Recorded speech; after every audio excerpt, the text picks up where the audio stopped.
Je déclare donc la séance ouverte et je propose au conseil municipal de nommer notre secrétaire de séance, Madame Jalin Isabelle. Si tout le monde est d'accord, vous levez la main si vous êtes d'accord. Merci. Donc, Isabelle, je vous donne la parole pour l'appel nominal, s'il vous plaît. Merci, Madame Ouré. Monsieur Fabien Thiémé est excusé, donne procuration à Madame Marie-Thérèse Ouré. Présente. Madame Marie-Thérèse Ouré, présente. Alain Mamolo. Didier Caillé. Présent. Bernard Évrard. Martine Wolf. Rita Canas. Laurence Morel. Jérôme Léman. Jules Caillard. Thérèse Zaoui. Yves Dromby est excusé, donne procuration à Jules Caillard. Francis Brouet. Gilda Massard. Chara Frifaille. Jean-Philippe Vitran. Anna Zanelli est excusée, donne procuration à Didier Caillé. Yves Floquet, excusé, donne procuration à Christian Châtelain. Serge Lecadir. Sylvie Renoux. Christian Châtelain. Emmanuel Mabon. Isabelle Jalin, présente. Virginie Melki-Tétini. Samia Sidi Moussa est excusée, donne procuration à Alain Mamolo. Jeanne-Marie Binot. Patrick Lemaire. Francis Poirier. Marie-Laurence Dupont. Denis Degan. Céline Platel-Thuin. Assia Constanzo. Absente. Jean-Noël Verfailly.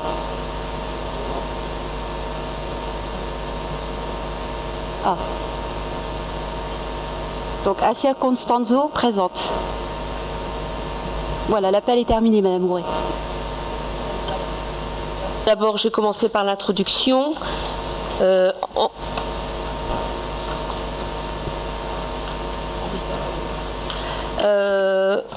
On va faire l'approbation du compte rendu du conseil municipal du 15 octobre. Est-ce que vous avez des remarques?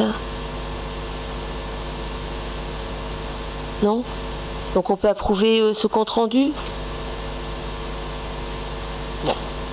Merci. Alors en préambule, je tiens à excuser notre maire, Fabien Thiémé, qui poursuit sa convalescence et dont l'état de santé s'améliore de jour en jour. Il retravaille sur les dossiers importants de la ville et une reprise partielle de ses activités d'élu peut être envisagée courant décembre. Je lui réitère, au nom de l'Assemblée communale, des vœux de prompt rétablissement. Comme vous le savez, les élections municipales du 23 mars dernier ont été annulées par le tribunal administratif de Lille en raison de la pose d'affichettes anonymes. Le groupe de la majorité a fait appel de cette décision auprès du Conseil d'État. Cet appel étant suspensif, le Conseil municipal exerce donc toutes ses prérogatives avec la légitimité issue des urnes. Le seul souci de notre Conseil municipal doit être de continuer à travailler sereinement avec et dans l'intérêt des Marlysiens et Marlysiennes, ce que nous faisons quotidiennement. Cela étant, la municipalité se félicite du succès rencontré par l'opération Bouge ton école et Bouge ta famille, organisée les 17 et 18 octobre dernier au stade de Neyer, où des centaines de jeunes ont été réunis, tout comme celui des banquets des aînés et de la Semaine bleue en direction de nos anciens. Sur le plan sportif, le cyclocross, le concours des archers, les assemblées générales du club d'athlétisme et de pétanque, tout comme le tournoi de tennis actuellement en cours, démontrent la vitalité de nos clubs et sont un lien social et une école de la vie pour nos jeunes Marlysiens. Dans le cadre de la célébration du centenaire de la guerre 14-18, la municipalité a souhaité marquer ce temps fort en accueillant pendant une semaine une pièce de théâtre sur ce thème au collège Alphonse Terroir.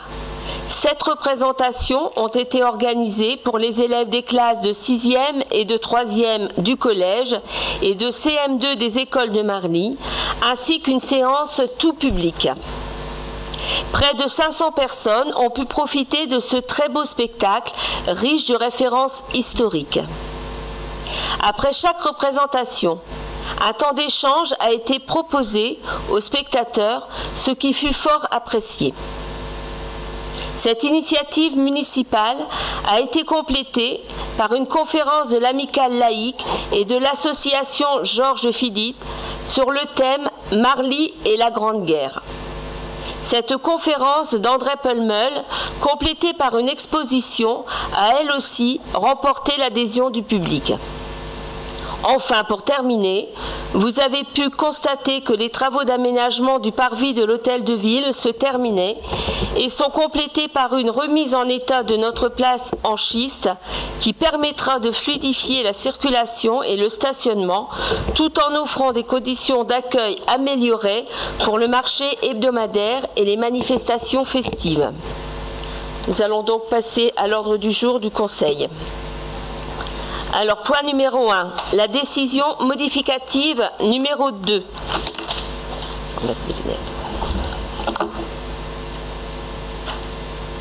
Le budget primitif 2014 de la ville a été adopté par le Conseil municipal en séance du 16 avril 2014, sur la base des prévisions de dépenses et de recettes connues à l'époque. La décision modificative s'impose dès lors que le montant d'un chapitre préalablement voté doit être modifié. Seules les dépenses et les recettes non prévues peuvent être inscrites en décision modificative. Des événements imprévus nous amènent à effectuer des modifications dont le détail vous a été présenté ci-dessous, sur la fiche.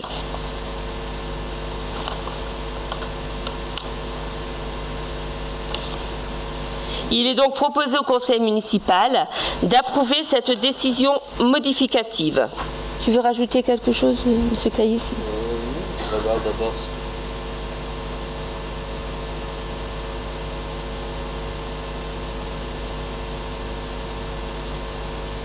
Me donner la parole. Donc sur cette décision modificative, plusieurs remarques.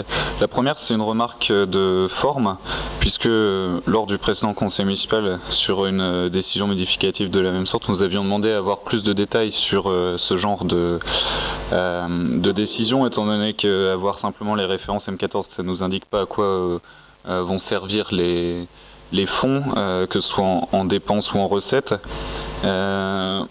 On nous dit au début du dossier qu'on peut venir consulter les dossiers préparatoires en mairie aux heures d'ouverture, ce qu'on a fait hier.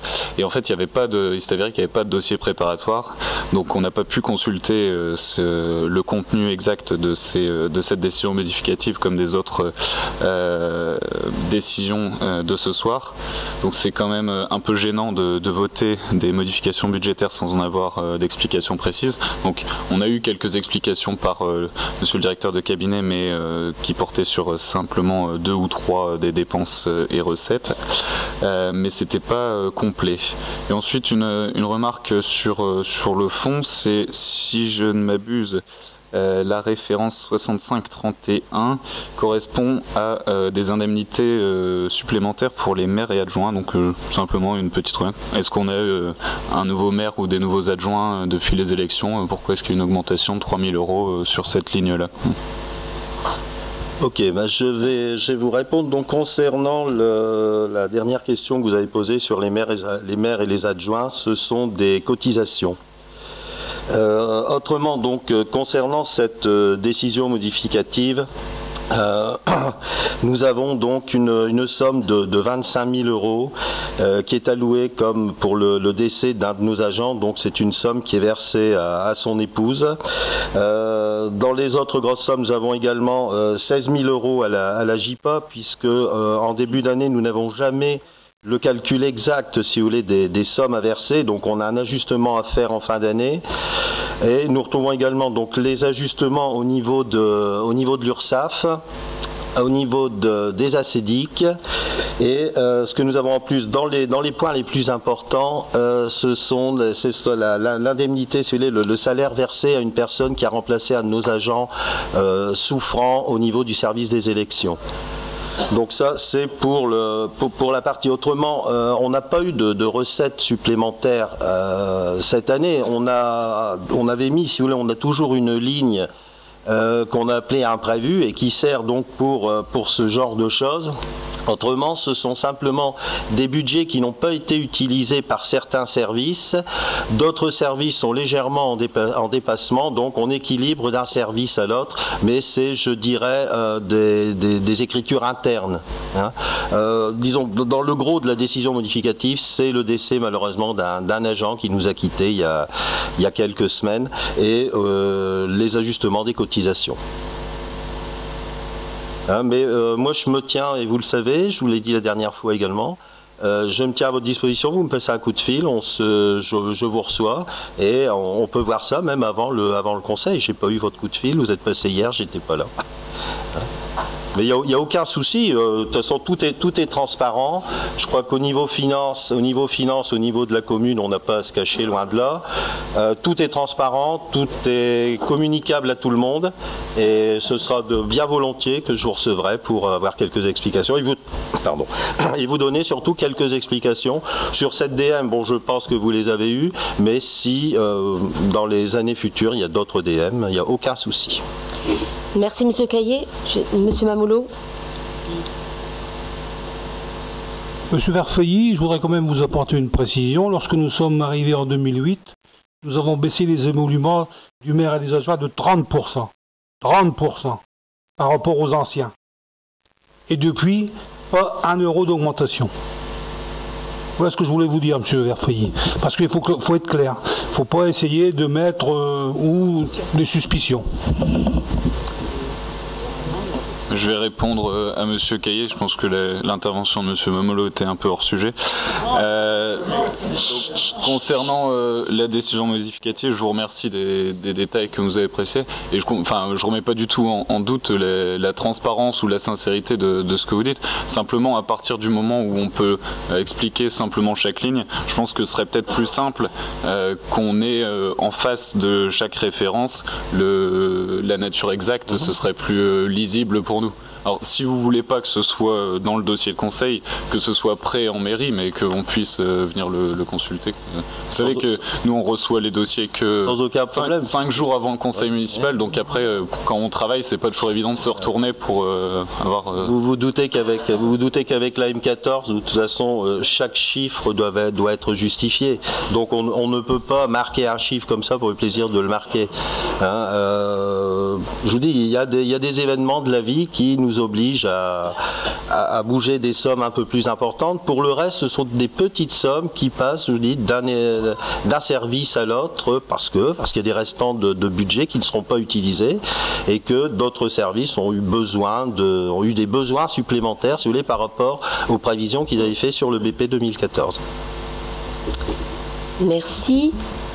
Alors simplement pour dire qu'on le sait, et vous le savez aussi Monsieur Verfeuilly, que de toute façon à chaque budget on est obligé de faire des décisions modificatives et je retiens la proposition de Monsieur Caillé au prochain conseil ou quand il y aura des décisions modificatives.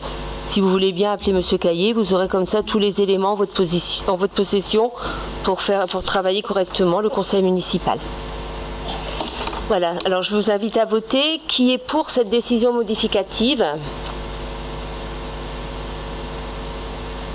Qui s'abstient? Qui est contre? Je vous remercie. Alors, autorisation de liquider, mandater et engager des dépenses d'investissement avant le vote du budget primitif 2015. Conformément au Code général des collectivités territoriales et son article L 1612-1, dans le cas où le budget de la commune n'est pas adopté avant le 1er janvier de l'exercice auquel il s'applique, le maire est en droit, jusqu'à l'adoption de ce budget, de mettre en recouvrement les recettes et d'engager, de liquider et de mandater les dépenses de la section de fonctionnement dans la limite de celles inscrites au budget de l'année précédente. Il peut également mandater les dépenses afférentes au remboursement en capital des annuités de la dette venant à chaque échéance avant le vote du budget.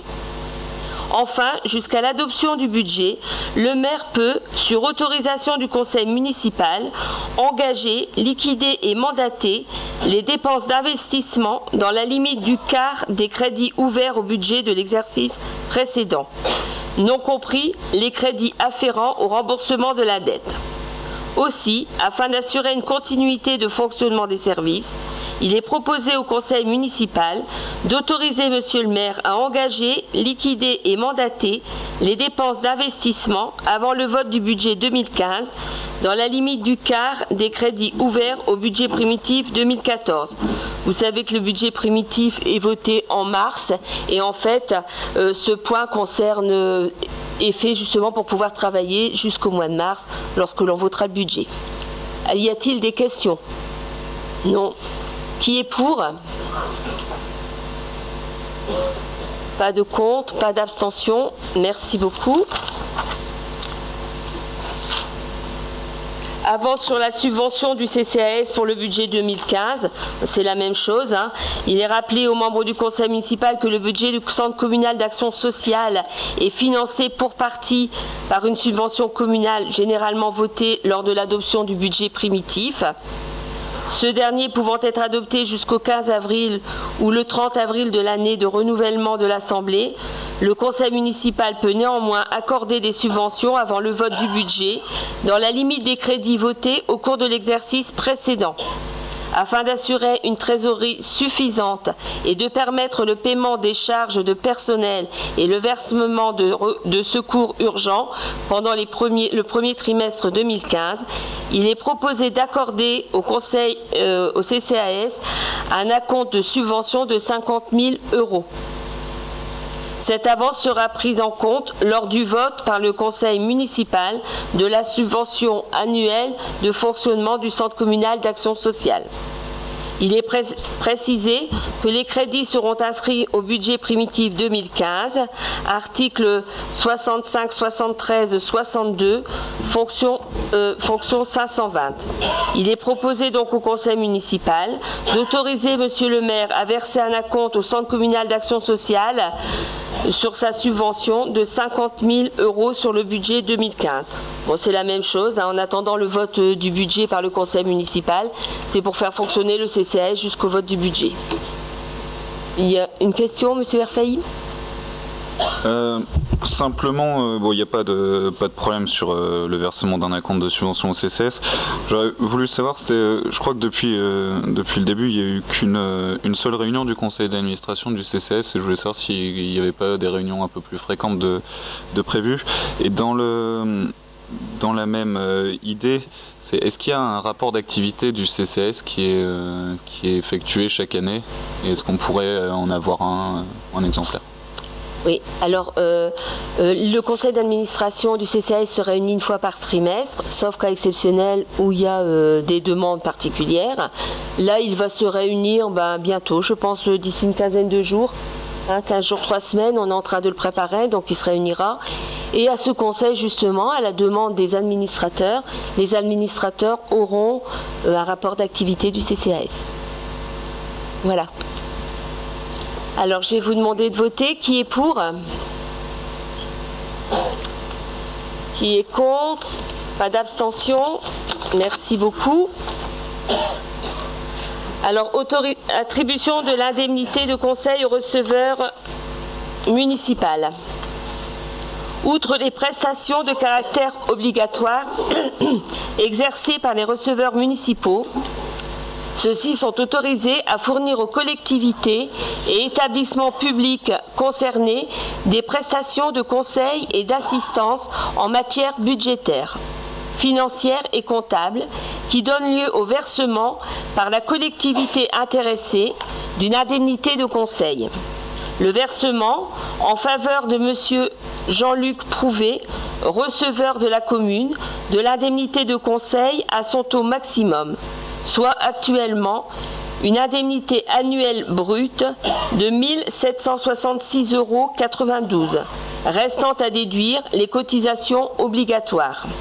Il est donc proposé au conseil municipal de se prononcer sur le versement en faveur de M. Jean-Luc Prouvé, receveur de la commune, de l'indemnité de conseil à son taux maximum, soit actuellement une indemnité annuelle brute de 1 766,92 €.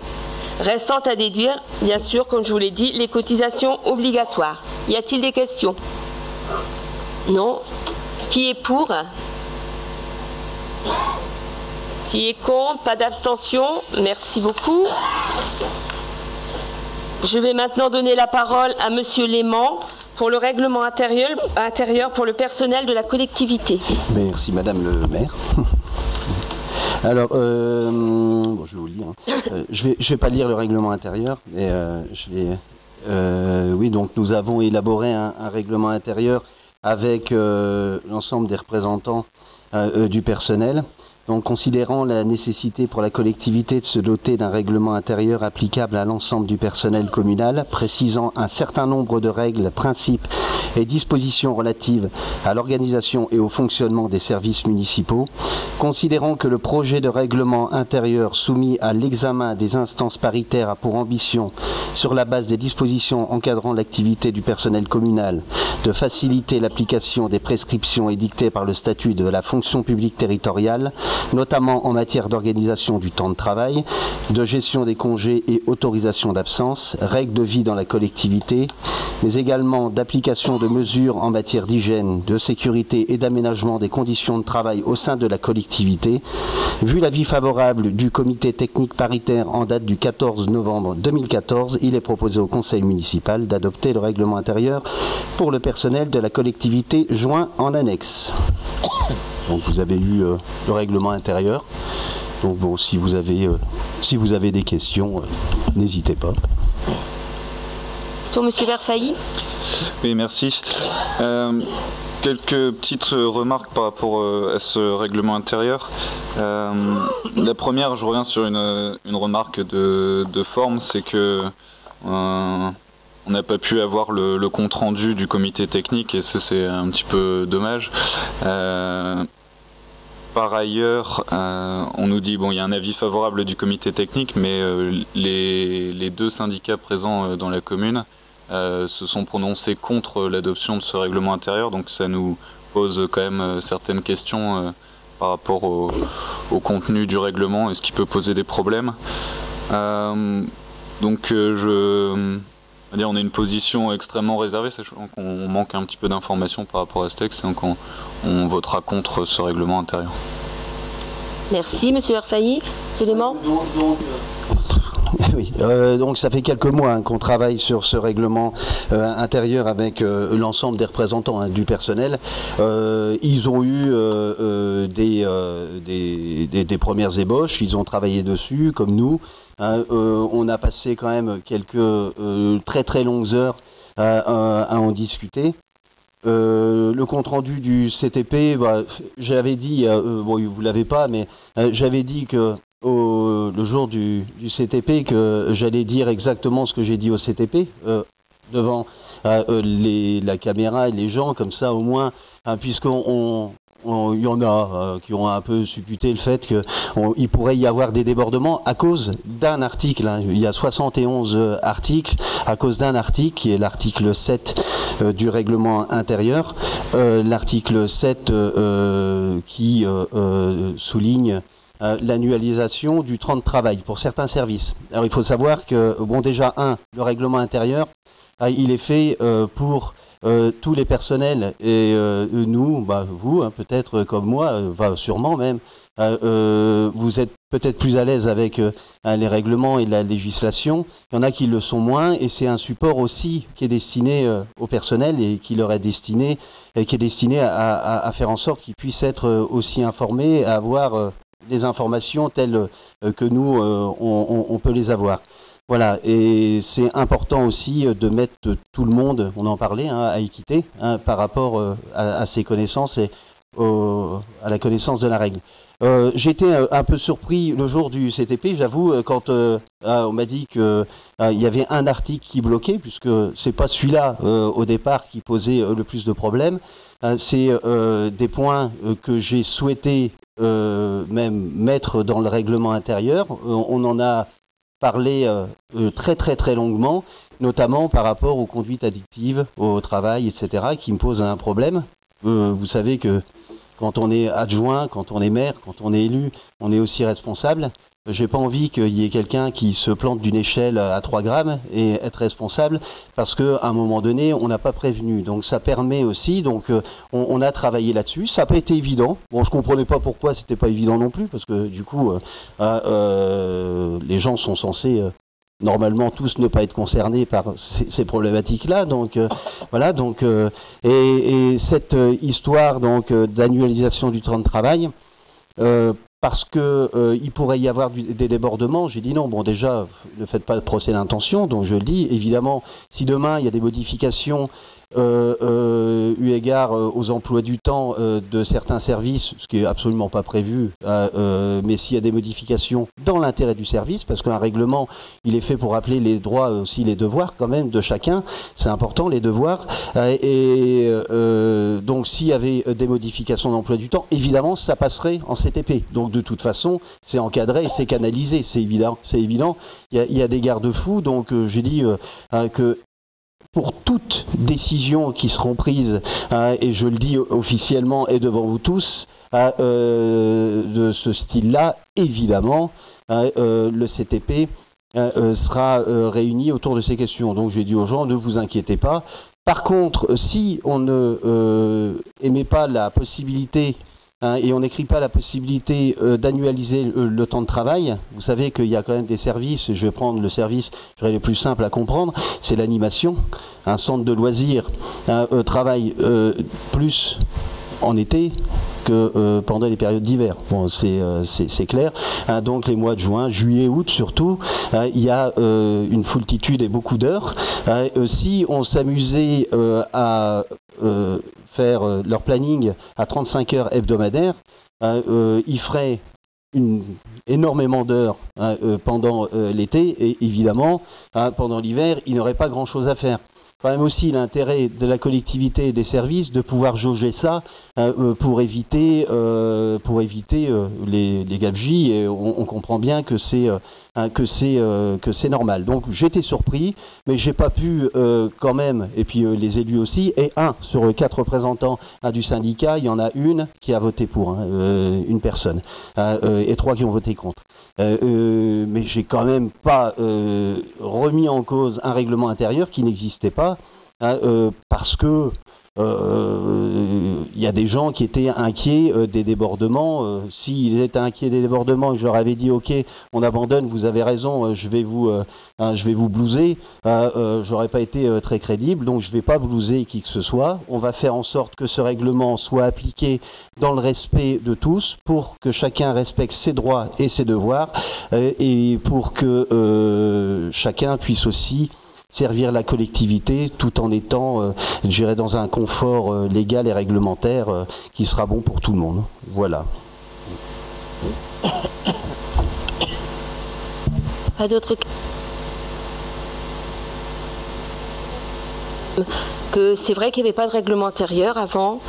On s'est rendu compte quand même depuis qu'on était élu que beaucoup de salariés ne savaient pas quelquefois ce qu'ils devaient faire et dans quelle position ils pouvaient se mettre.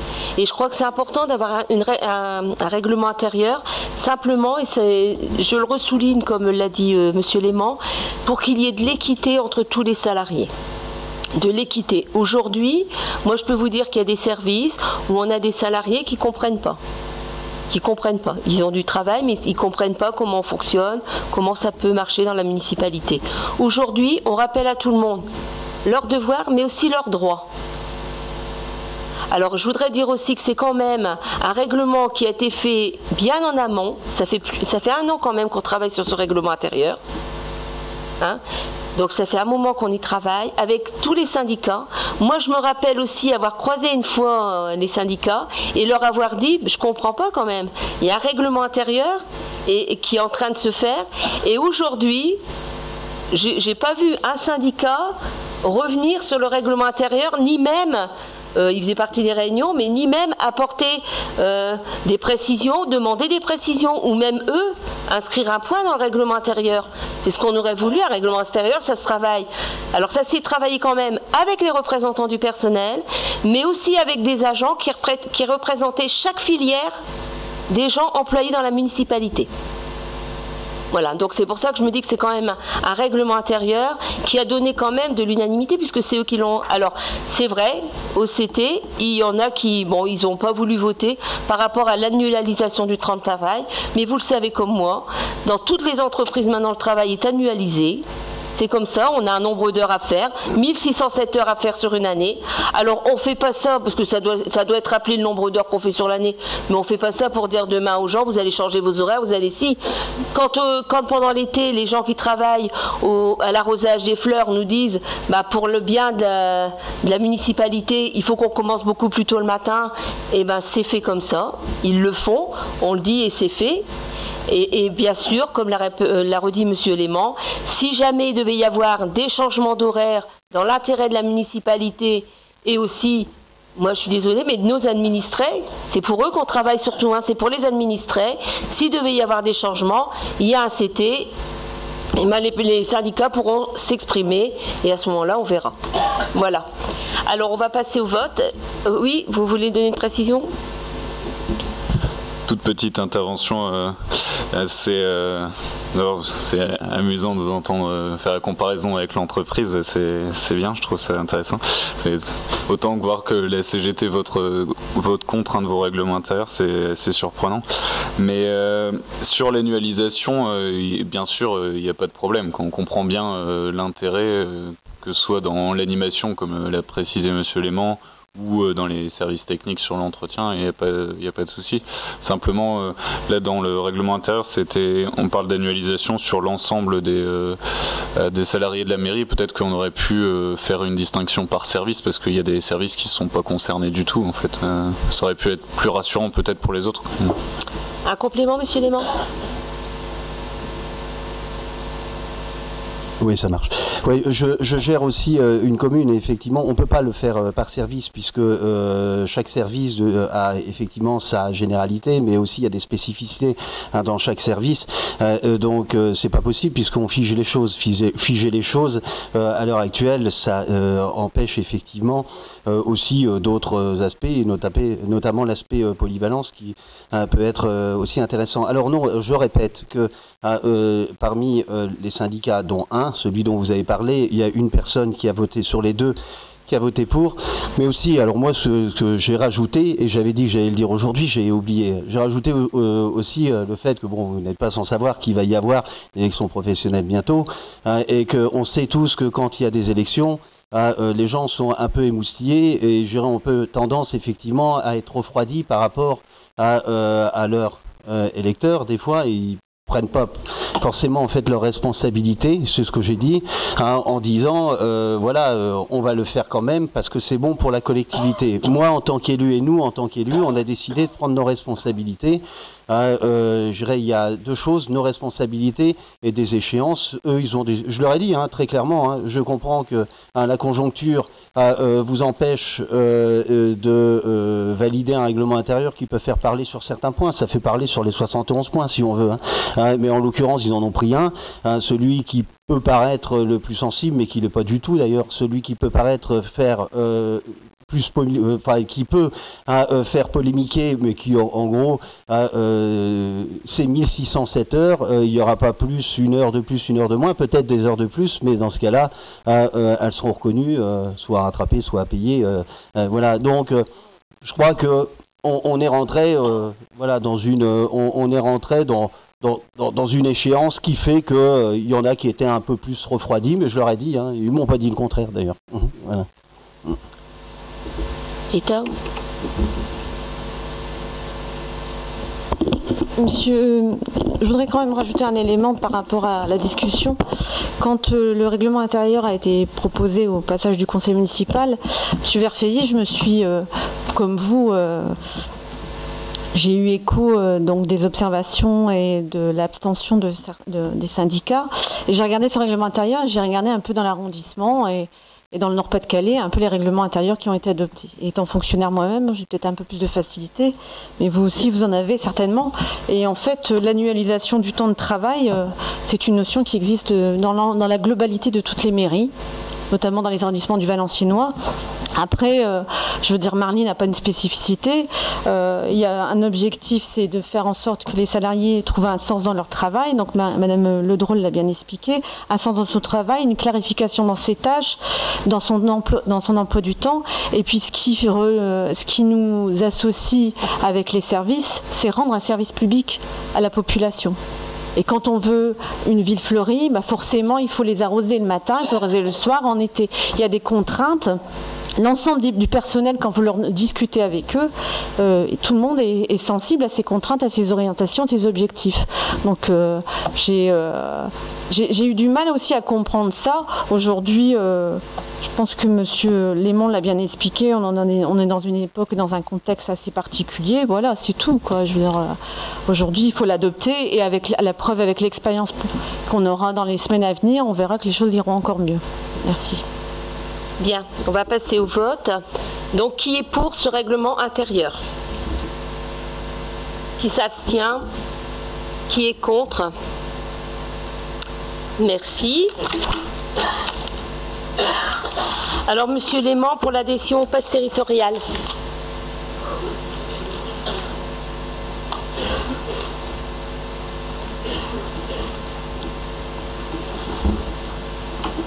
Si, c'est bon.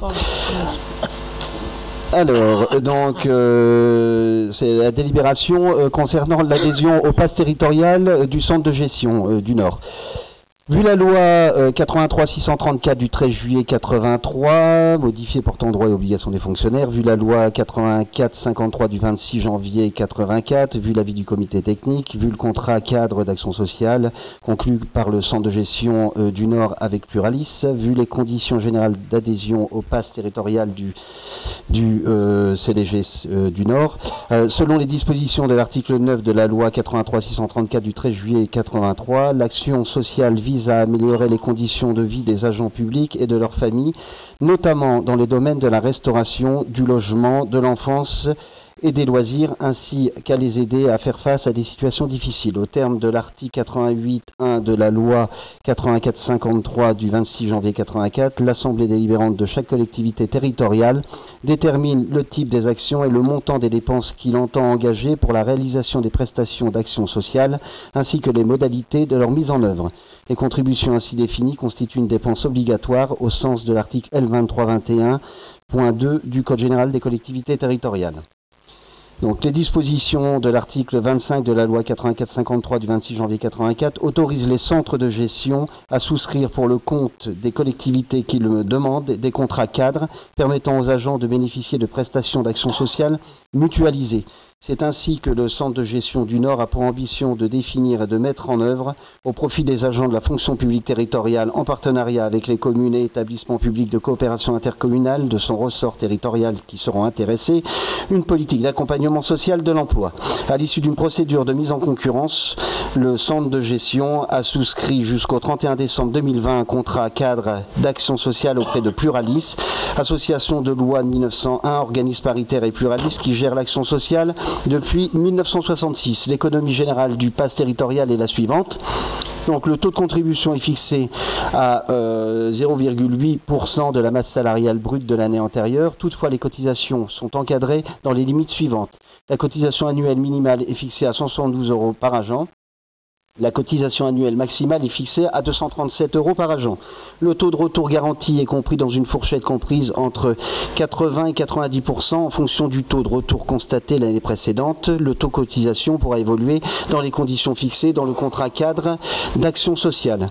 Considérant que par délibération en date du 18 mai 2010, le conseil municipal a décidé d'adhérer au contrat cadre du centre de gestion, dénommé pass territorial, en vue de bénéficier aux agents de la collectivité de prestations d'action sociale social jusqu'au 31 décembre 2014. Considérant l'intérêt de renouveler notre adhésion au pass territorial du centre de gestion, il est proposé au conseil municipal d'adhérer au contrat cadre du centre de gestion dénommé pass territorial à partir du 1er janvier 2015 jusqu'au 31 décembre 2020, d'autoriser monsieur le maire à signer le bulletin d'adhésion et les conditions générales d'adhésion du pass territorial du CDG, ainsi qu'à prendre toutes les mesures nécessaires à l'exécution de la présente délibération.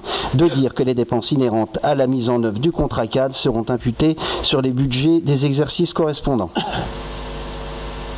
Merci Monsieur Léman. Y a-t-il des questions? Monsieur Je vais pas faire une vraie question parce que je pense que Monsieur Léman a déjà bien parlé en lisant cette délibération à rallonge. Simplement une remarque, c'est que pour nous c'était pas forcément évidemment de comprendre l'adhésion à ce pass territorial vu que le montant de la cotisation par agent est quand même relativement important, sachant qu'il y a eu aussi une amicale du personnel qui subsiste. Mais donc on est venu hier, donc on a eu des réponses par Monsieur Claes qui nous a envoyé des documents précisant et qui montraient donc que nos agents bénéficiaient très largement de cet argent en retour des cotisations. Et donc pour vous montrer que quand on est bien informé, ça nous permet de prendre nos décisions en conscience. Donc on va pouvoir voter pour cette adhésion au pass territorial. Merci Monsieur Verfailly. Alors qui est pour? Qui est contre? Pas d'abstention? Merci beaucoup. Alors Monsieur Évrard, pour le point suivant. Merci Madame Ouvray. Acquisition et classement dans le domaine public et privé communal de l'assiette foncière des voies, parking, espace vert, de la rue et de la place Louise Michel appartenant à la SE du Hainaut. La commune a été sollicitée par la SE du Hainaut en vue de transférer dans le domaine public et privé communal une partie des voies, parking piétonnier, espace vert de la résidence du Petit Cavin, rue Louise Michel, et une partie de la place Louise Michel. Préalablement à la signature de l'acte notarié de transfert de propriété, la SE du Hainaut s'est engagée à remettre en état ces parcelles, ainsi que le réseau d'assainissement. La SE du Hainaut propose donc de transférer dans le patrimoine communal, moyennant l'euro symbolique, la prise en charge des frais de géomètre, de notaire, et parcelles cadastrées B4532 à 4535, B4537 à 4539, B4469 et une partie de la parcelle B4470 pour une surface totale d'environ 9 922 m². Il est donc proposé de vous prononcer favorablement sur l'acquisition moyennant l'euro symbolique des parcelles reprises ci-dessous d'une superficie totale d'environ 9 922 m². D'autoriser conformément aux dispositions de l'article L141.3 du Code de la voirie routière l'incorporation au domaine public communal des parcelles cadastrées B432, B433, B434, B435, B437, B438, B4469, B4470P, représentant 530 mètres linéaires. D'autoriser l'achèvement des travaux. Après achèvement des travaux, Monsieur le maire et en cas d'empêchement Madame Marie-Thérèse Ouret de signer l'acte de transfert de propriété et toutes les pièces nécessaires à cette opération. De solliciter l'exonération fiscale au titre de l'article 1042 du Code général des impôts. Voilà Madame Ouret. Merci Monsieur Évrard. Y a-t-il des questions ? Voilà, donc ça va être enfin une fois pour toutes réglé. Tout le monde nous demandait à qui appartenaient ces voiries et ces trottoirs au niveau de la place Louise Michel. Vous le voyez, c'était toujours à GHI, ça n'avait jamais été rétrocédé dans le domaine public. Aujourd'hui, on est d'accord pour le reprendre, bien sûr, mais à une seule condition, c'est qu'en attendant longtemps comme ça, les voiries et les trottoirs se sont bien abîmés et on estime que ce n'est pas la municipalité de les remettre en état avant la rétrocession. Voilà. Oui, Monsieur Évrard ? Oui, je voudrais dire juste un petit mot là-dessus. Il faut savoir que ça a été engagé, la première délibération a été prise le 24 mai 1994. Alors après, il y a eu plusieurs étapes où ça n'a jamais abouti, ça n'a jamais été signé. Et nous, on a repris à partir de 2008, on a eu un courrier du SIAF, c'est là qu'on s'est aperçu que ce n'était pas dans notre domaine. Et à partir de 2009, on a travaillé avec eux, parce qu'il y a un montant quand même assez important. Hein. Vous avez dû le lire, le montant il est de 120 000 euros de rénovation, hein, d'assainissement. Et il faut savoir, pour votre information, vu que vous aimez bien les informations, le phasage, il va avoir du 5 janvier au 19 janvier 2015, la remise en état de l'assainissement surfacique. Du 20 janvier au 6 février, remise en état du réseau d'assainissement. Et du 9 février au 13 février 2015, la réfection des tapis d'Arrobé. Voilà. Merci, monsieur Evra. On peut voter. Qui est pour? Qui est contre? Pas d'abstention. Merci beaucoup. Alors, monsieur Mamolo, sur la subvention exceptionnelle à l'amicale du personnel. Alors, la municipalité a été sollicitée par l'amicale du personnel pour obtenir une subvention exceptionnelle de 3 000 euros afin d'assurer les actions et les prestations sociales envers les agents municipaux.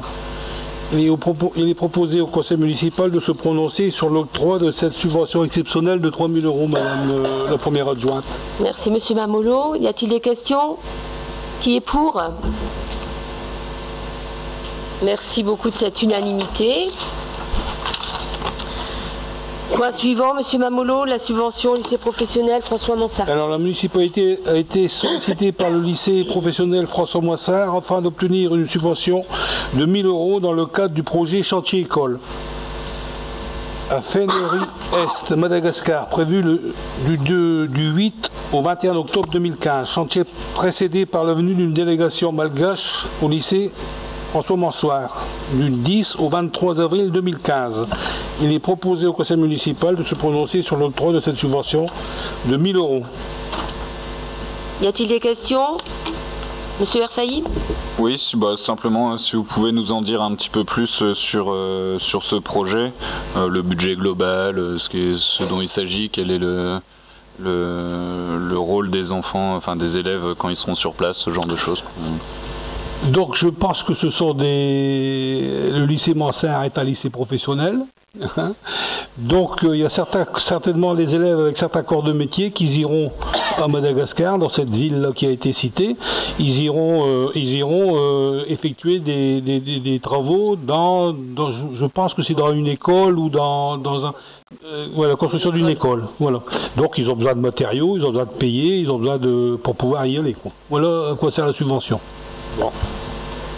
On va donner peut-être la parole à M. Rifaille, si vous voulez. Donc, comme chaque année, ça fait 3 ans que le lycée professionnel de Marly fait une collaboration avec Madagascar. Je crois que vous êtes informés, puisque si elle est là, donc elle est aussi professeure au lycée professionnel, et donc vous avez toutes les informations. Donc cette année, il y avait un petit problème, puisqu'on a discuté, puisque Madame Legroy était proviseur au lycée professionnel, elle est partie à Aniche. Et comme le lycée François Mansart habilité de faire le bâtiment, et comme il faut faire de l'électricité, donc le lycée d'Aniche est mieux habilité de faire ça. Et donc il avait une collaboration avec le lycée d'Aniche. Et donc il y aura, ça fait 3 ans que le lycée a une subvention de 1 000 euros. Il y a des malgaches qui sont venus 2 fois, donc on a reçu des élèves et des professeurs qui viennent de Madagascar. Ils étaient reçus aussi par la mairie parce qu'on a honoré les enfants et donc ils étaient très très contents. Et je crois que nos élèves aussi profitent parce que quand ils vont là-bas, ils voient les conditions de vie, tout ça, et c'est très motivant quand ils voient les conditions de travail des élèves là-bas par rapport à ce qu'ils vivent ici. Vraiment, c'est très enrichissant. Ils sont très très contents. Ils deviennent un peu plus motivés. Merci, Monsieur Rifaille. Alors, le budget global, on ne le connaît pas parce que c'est vrai qu'on aurait pu le demander. Hein, mais bon, il nous demande 1 000 euros pour ce projet-là. Donc nous, on affecte les 1000 euros. Nous sommes de bonne foi. Nous sommes de bonne foi. Ils ont besoin d'une subvention, on leur accorde. Mais bon, je pense que quelque part au service jeunesse, association, on doit l'avoir. On peut vous le transmettre, hein. On doit l'avoir. Mais de mémoire, je ne saurais pas vous dire. C'est fait pour ce genre de demande. J'imagine que le lycée fait une demande de subvention avec un dossier dans lequel il explique bien la manifestation prévue, enfin ce genre de choses. Donc c'est typiquement le genre de dossier qu'on aimerait bien avoir dans les dossiers préparatoires du conseil disponibles pour pouvoir le savoir. Moi ça m'intéresse de savoir quel est le budget global, de savoir combien d'enfants vont partir, ce qu'ils vont faire, c'est intéressant à savoir. Mais il y a 12 jeunes qui y vont, hein. 12 jeunes qui y vont, hein. En principe, c'est 12. Hein. Alors, je pense qu'on vous donnera ces renseignements. Hein, c'est un projet à base humanitaire, hein, quand même. Les enfants vont là-bas pour travailler et partager un petit peu leur savoir-faire et leur savoir-être avec les autres. Partager aussi là-bas leur façon de vivre et apporter un petit peu un échange de culture. Alors je pense que c'est un projet qui, c'est vrai, on peut le reconnaître, c'est un projet que nous connaissons quand même depuis plusieurs années. Hein, Monsieur Rifa, il nous l'a dit, ça fait bien 3 ans. La dernière fois, on avait eu la demande, mais par la proviseure qui était à Niche, et là on avait refusé parce qu'on avait dit si elle fait que ce projet à Niche, je vois pas pourquoi la ville de Marly apporterait une subvention. Aujourd'hui, on a vraiment eu la demande du lycée François Mansart avec les 12 enfants qui partiront à Madagascar. Voilà pourquoi on a présenté cette délibération. Alors, je pense que vous êtes au courant, madame, mais on vous amènera des informations complémentaires. Oui. Dans la délégation des élèves, il y a toujours des élèves de Marly. Parce que là, avant, pour préciser qu'on ne donne pas une subvention s'il n'y a pas des élèves de Marly. C'est quand moi-même, on a discuté avec le proviseur, tout ça, qu'il faut solliciter aussi des subventions d'autres mairies ou une participation des autres mairies. Parce que le lycée professionnel, c'est ouvert pour tout le monde. Il n'y a pas que les élèves de Marly. Il y en a des gens qui viennent par ailleurs, même de Fourmi, donc ça veut dire que tous les élèves. Donc là, on a demandé que les autres municipalités doivent participer à hauteur de 150 € par élèves qui participent à Madagascar. Merci, monsieur Rifaille. Oui, Madame Costanzo. Pardon, je voudrais juste compléter. Alors, je m'excuse un peu de vous contredire, monsieur Rifaille, mais à l'heure actuelle, on ne sait toujours pas quelle est la proportion d'élèves marlysiens qui partiront à Madagascar. Et ce n'est pas parce que je fais partie du conseil d'administration du lycée François Mansart que ces informations-là sont partagées par l'ensemble des élus qui sont dans cette salle. Donc je pense qu'il est bon quand même que ce dossier-là soit fourni par la mairie, de manière à ce que tous les citoyens marlysiens et les élus prennent pleinement connaissance sans passer par des personnes qui siégeraient au conseil d'administration, etc. J'en profite également pour dire tout de même que le lycée, beaucoup d'actions ont été menées avec le collège dans le domaine culturel, vous l'avez rappelé en début de conseil municipal, et le lycée François Mansart est peut-être un peu oublié dans le cadre d'échanges, de partenariats dans le monde avec ce lycée professionnel. Peut-être que, parce que je siège bien sûr au conseil d'administration et je me rends compte que les subventions versées au collège et les subventions versées au lycée professionnel pour des sorties pédagogiques ne sont pas, disons qu'on ne sont pas logés à la même enseigne. Alors on peut bien sûr m'opposer l'argument que la proportion d'élèves marlysiens dans ce lycée professionnel est moindre par rapport aux élèves qui fréquentent le collège de Marly. Néanmoins, ce lycée, il vit pleinement dans la commune, il participe à la vie, à l'activité de la commune, et il serait bon peut-être de se soucier de son état. Aujourd'hui, les fonds de roulement de l'établissement sont au plus bas. On a d'énormes difficultés à retrouver un peu d'argent auprès du conseil régional. Peut-être que là, la position du maire en faveur du lycée professionnel Marly et dans l'intérêt des élèves marlysiens et des élèves en général serait intéressant. Je voudrais quand même vous apporter une précision. En plus de cette subvention que l'on accorde, vous n'êtes pas sans savoir, vu que vous y travaillez, que la municipalité a mis en partenariat avec le lycée Manserre une classe, pas une classe, de foot, quoi. Hein. Donc, et la municipalité met à disposition ces installations et un éducateur. Donc, c'est quand même un partenariat que nous faisons et nous apportons un plus au lycée Manserre. Voilà, Madame Costanzo. Alors, je voudrais simplement dire que le sujet n'était pas, cette question n'était pas aujourd'hui à l'ordre du jour. Simplement pour dire que toutes les demandes faites par les lycées sont examinées et qu'on y travaille et qu'on y répond favorablement si c'en est possible. Voilà. Donc, je vais vous demander de voter. Qui est pour? Qui est contre? Qui s'abstient? Merci beaucoup. Alors, en annexe, vous avez les rapports annuels d'activité du syndicat des eaux du Valenciennois, du syndicat intercommunal d'assainissement du Valenciennois. Alors, il y a un exemplaire des rapports qui est disponible en mairie. Ça peut être consulté au service juridique du lundi au vendredi de 8h30 à 12h et de 13h30 à 17h. Alors, je vais vous dire, si jamais vous avez des questions ou des informations, des observations à nous donner sur ces syndicats et sur ces rapports, envoyez-nous-les, on les soumettra au syndicat et on pourra vous apporter les réponses. Je vais passer maintenant la parole à Madame Wolf par rapport au marché de Noël qui est le week-end prochain. Merci.